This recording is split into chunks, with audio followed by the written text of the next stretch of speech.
نحمده ونصلي على رسوله الكريم اما بعد بسم الله الرحمن الرحیم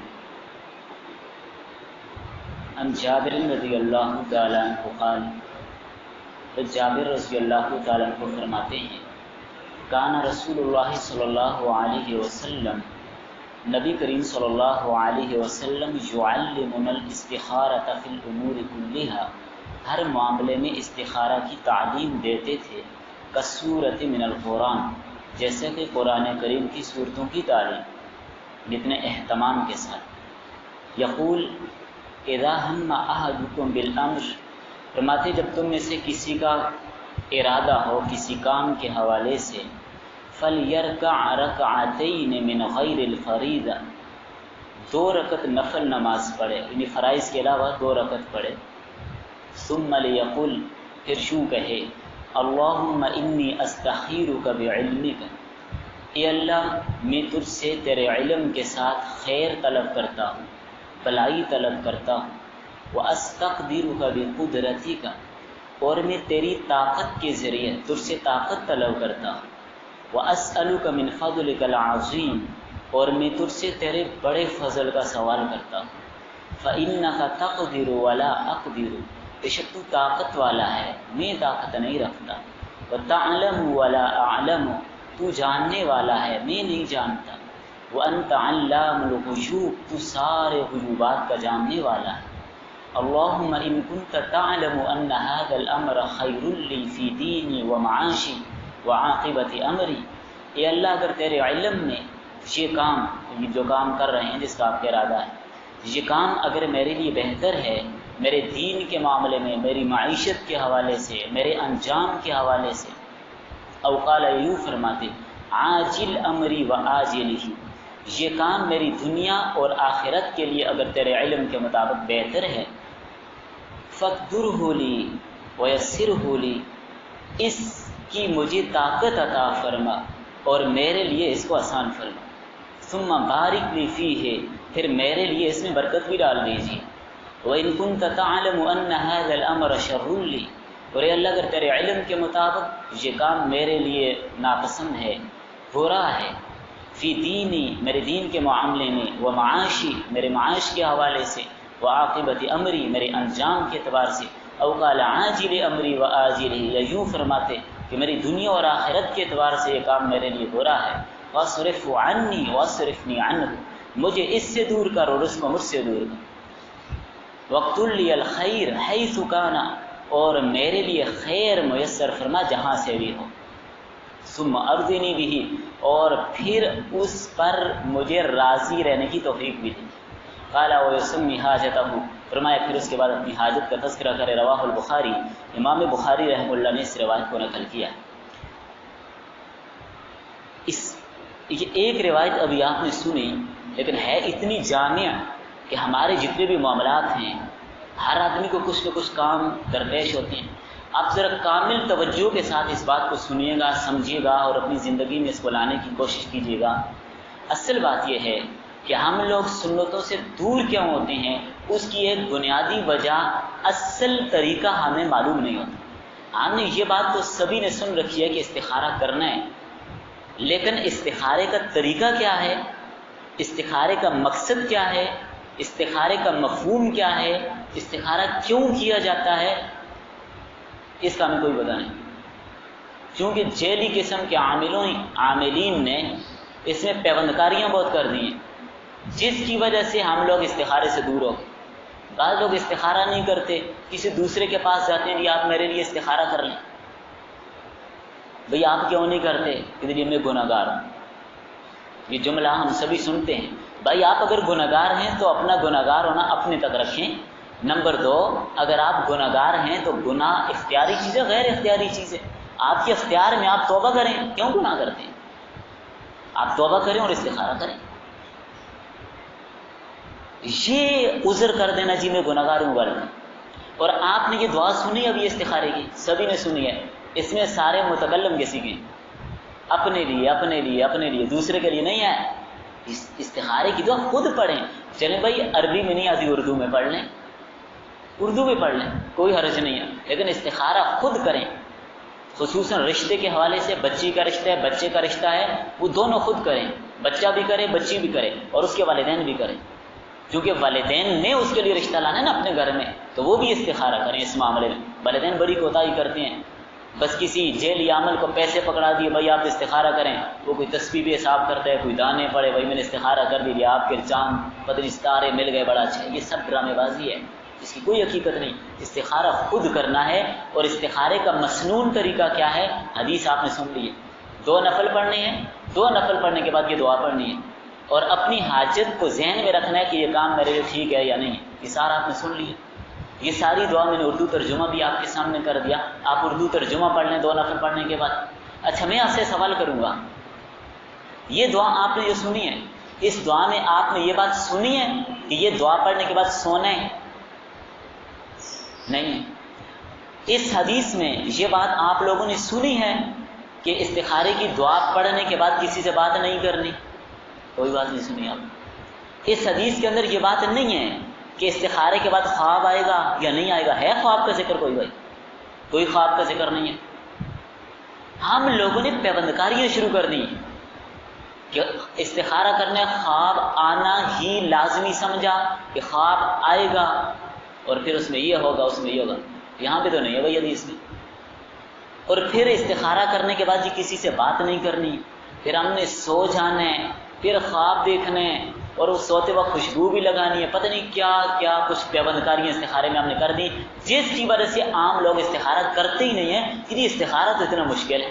حالانکہ استخارہ کوئی مشکل نہیں، ابھی میں آپ کو آسان کر کے آپ کے سامنے اس کو رکھتا ہوں۔ استخارہ ذرہ برابر مشکل نہیں ہے، بالکل آسان ہے۔ اور اچھا اس دعا کے اندر، اس حدیث کے اندر آپ نے کسی نے یہ بات سنی کہ رات کے وقت پڑھ کے سونا ہے، دن کا وقت نہ ہو؟ بھائی دن اور رات ہو، اپنے کام کے لیے استخارہ کریں۔ سونا بھی ضروری نہیں ہے، خواب آنا بھی ضروری نہیں ہے، استخارے کی دعا کے بعد کسی سے بات نہ کرنے والی بات بھی کوئی ضروری، دن یا رات ہونا بھی کوئی ضروری نہیں ہے۔ جب چاہیں استخارے کی 2 نفل مکروہ اوقات کے علاوہ 2 نفل پڑھیں، استخارے کی دعا پڑھیں، اس کے بعد کام کریں، بس۔ کیا ضرورت ہے سونے کی، کیا ضرورت ہے خواب آنے کی؟ ہاں وہ الگ بات ہے، اگر خواب آ جاتا ہے، اللہ تعالیٰ کوئی رہنمائی خواب کے ذریعے کر دیتے ہیں تو اس پر عمل کریں، لیکن اگر خواب نہیں آتا، بعض لوگ پیچھے پڑے رہتے ہیں خواب ہی آئے گا تو پھر کریں گے۔ میں بڑی آسان بات آپ کو سمجھا رہا ہوں۔ بعض اوقات ایسے ہوتا ہے، اگر بات تھوڑی لمبی بھی ہو جائے تو یہ آپ نے پوری سن کے جانا ہے، اس کو قسط نہیں کریں گے تاکہ بات آج ہی پوری ہو جائے۔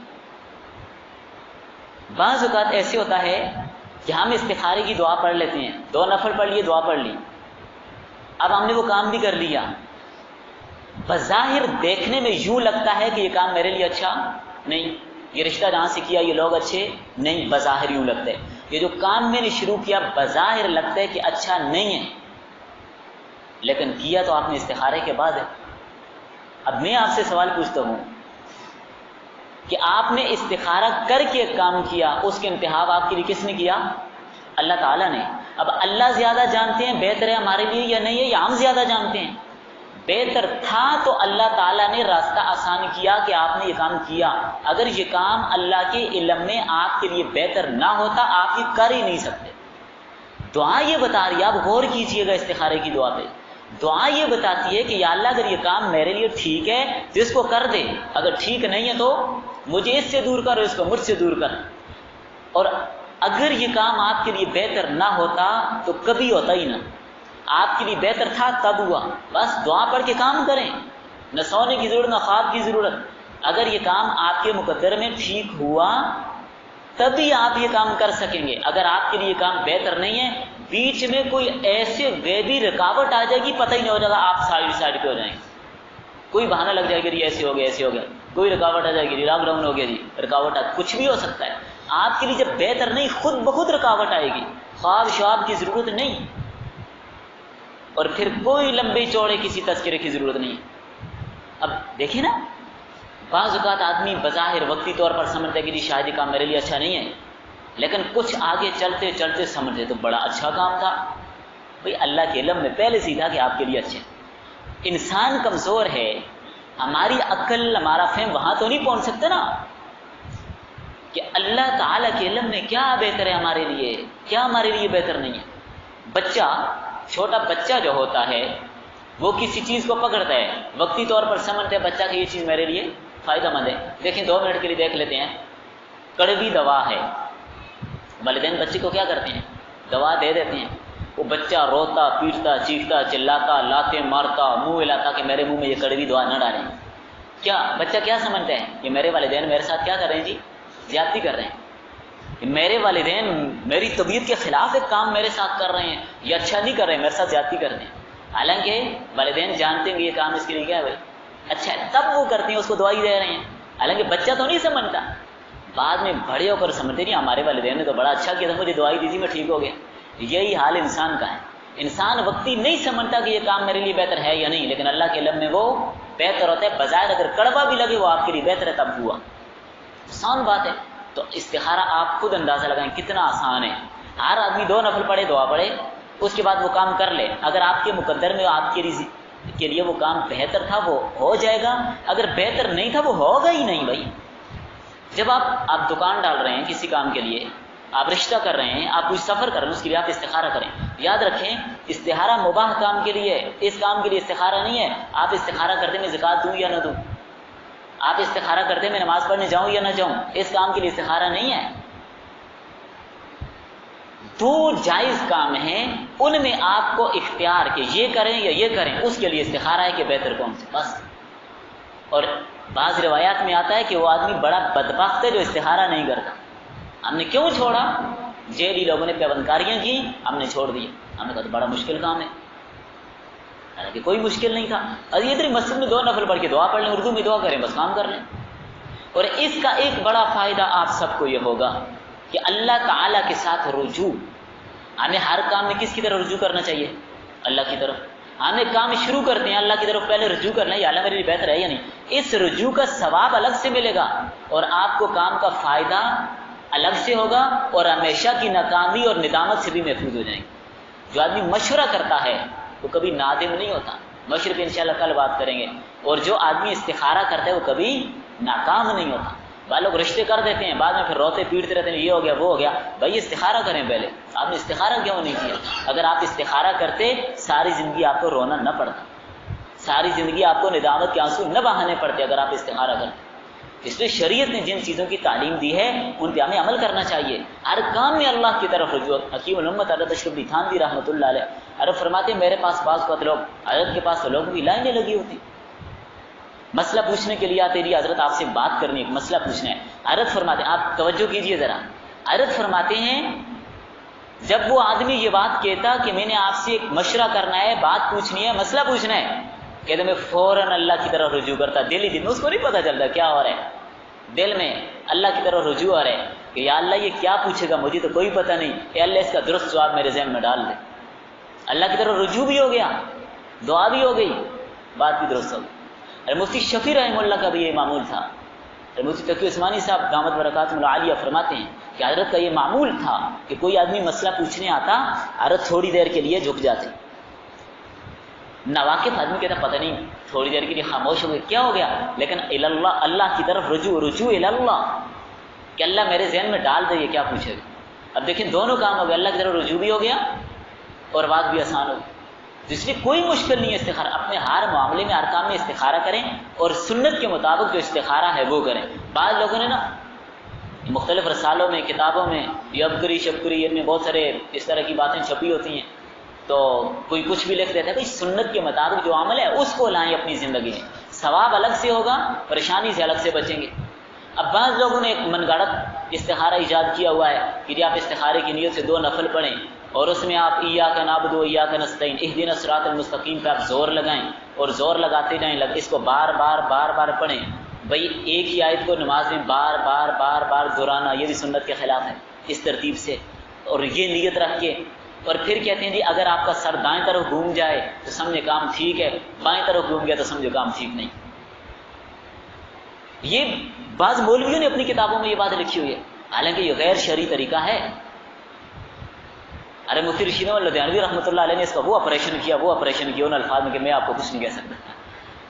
اب پہلی بات تو یہ ہے کہ ایک آدمی کی نیت ہی یہ ہے کہ میرا سر گھومے، اس کی توجہ ہی نماز کی طرف نہیں، تو وہ تو زبردستی کہیں نہ کہیں اس کا سر تو گھوم ہی جائے گا، اگر وہ نہ گھومے تو دماغ تو گھوم ہی جائے گا اس کا۔ کہ میں کیا کرنا ہے کیا نہیں کرنا. تو اس لیے استخارہ سنت کے مطابق کریں، جو دعا آپ کو بتا دی اس پر عمل کریں. اب دیکھیں بعض اوقات استخارہ کرنے کے بعد، جیسے آپ نے رات کو استخارہ کیا، بیداری کے بعد آپ دیکھیں آپ کا دل اس کام پہ مطمئن ہے تو کر لیں، آپ کے لیے یہی بہتر ہے. دل کے اطمینان سے، دل مطمئن ہے وہ کام کر لیں، دل مطمئن نہیں ہے چھوڑ دیں. ایک بات. نمبر 2، بعض کا کشمکش ہوتی ہے، کوئی ایک طرف غالب گمان نہیں ہوتا میں کیا کروں، کشمکش کی کیفیت ہوتی ہے، کروں نہ کروں، ٹھیک ہے نہیں ٹھیک. اب یہ کشمکش ہوتی ہے، لیکن آپ کام شروع کر دیں، کر لیں. اگر کام ہو گیا تو سمجھ اللہ کی طرف سے ہونا تھا، نہیں ہوا تو سمجھ اللہ کی طرف سے رکاوٹ آ گئی، نہیں ہونا. آسان سی بات ہے، کوئی اس میں مشکل نہیں. اور پھر مختصر ترین دعائیں بھی ہیں، جیسے اللہم خر لی واختر لی. ابھی آپ نے ایک مشورہ کرنا، استخارہ کرنا ہے، ابھی فوراً آپ نے ایک کام کرنا ہے. یہ تو چلیں تھوڑا لمبا ہے، 2 نفل پڑھیں گے، وضو کریں گے، 2 نفل پڑھیں گے، دعا پڑھیں گے. ابھی آپ نے ایک کام کرنا ہے، جلدی، ایمرجنسی میں، ٹھیک ہے یا نہیں. فرض کریں آپ میں سے اکثر ساتھی میرے سامنے بیٹھے ہیں جو کاروباری حضرات ہیں، آپ کے پاس مال آ گیا، آپ سوچ رہے ہیں بھائی اس کو لوں یا نہ لوں، فوراً کام کرنا ہے. آپ دعا پڑھیں اللہم خر لی واختر لی. اگر یا اللہ میرے لیے بہتر ہے نا، اس کے انتخاب کر دے میرے لیے. ابھی آپ کے ذہن میں اللہ ڈال دیں گے کرنا یا نہیں کرنا، کر لیں گے. اور آپ نے کیا تو سمجھے آپ کے لیے بہتر تھا، تب آپ نے کیا، آپ نے اللہ سے مانگ کے کیا ہے. اور ایک دعا حدیث میں یہ بھی آتی ہے، اللہم الہمنی رشدی، اللہم الہمنی رشدی. اللہ بہترین، اس میں جو بہتر ہے، جو ہدایت والی چیز ہے، جو بہتری ہے اس میں، وہ میرے ذہن میں ڈال دے، الہام کر دے مجھے. یہ پڑھ کر آپ کام کریں، جو بہتر ہوگا وہی ہوگا. آپ نے کپڑا لینا ہے، آپ نے کوئی چیز خریدنی ہے، کوئی کام آپ نے کرنا ہے، فوراً کرنا پڑ گیا، یہ دعا پڑھ کے کام کریں، انشاءاللہ اس میں بہتری ہوگی. جتنی باتیں ہوئیں اللہ تعالیٰ ہم سب کو عمل کی توفیق عطا فرمائے. وآخر دعوانا الحمدللہ رب العالمین. یہ آخر میں آپ حضرات کی سہولت کی خاطر استخارے کی دعا کی پکچر لگا دی گئی ہے، اسے دیکھ کر بآسانی آپ دعا یاد کر سکتے ہیں اور اس کو دیکھ کر بھی پڑھ سکتے ہیں. اور یہ بھی کہ جتنی بھی اہم معلومات ہوں ان کو آگے دوسروں تک پہنچانا، یہ بھی بہت اچھی بات ہے، اپنے تک محدود نہ رکھا جائے. استخارے کے متعلق بہت ساری غلط فہمیاں جو عوام الناس میں پائی جاتی ہیں اور جس کی وجہ سے وہ استخارہ نہیں کرتے، محروم رہتے ہیں اس سے. تو اس کی وجہ یہی ہے کہ معاشرے کے اندر غلط فہمیاں پھیلائی گئی، شریعت سے ہٹ کر من گھڑت روایات کا سہارا لے کر اور من گھڑت باتوں کا، سنی سنائی باتوں کا سہارا لے کر لوگوں کو مسنون اعمال سے دور رکھا گیا ہے. تو اس لیے اس ویڈیو کو آگے شیئر بھی کریں، فیس بک پہ، واٹس ایپ کے گروپس میں آگے شیئر بھی کریں اور چینل کو سبسکرائب بھی کر لیں، تاکہ آئندہ کے لیے بھی آپ تک اہم ترین معلومات اور بیانات، تقاریر، وضاحتیں اور من گھڑت روایات کی تحقیقات وغیرہ آپ تک پہنچتی رہیں.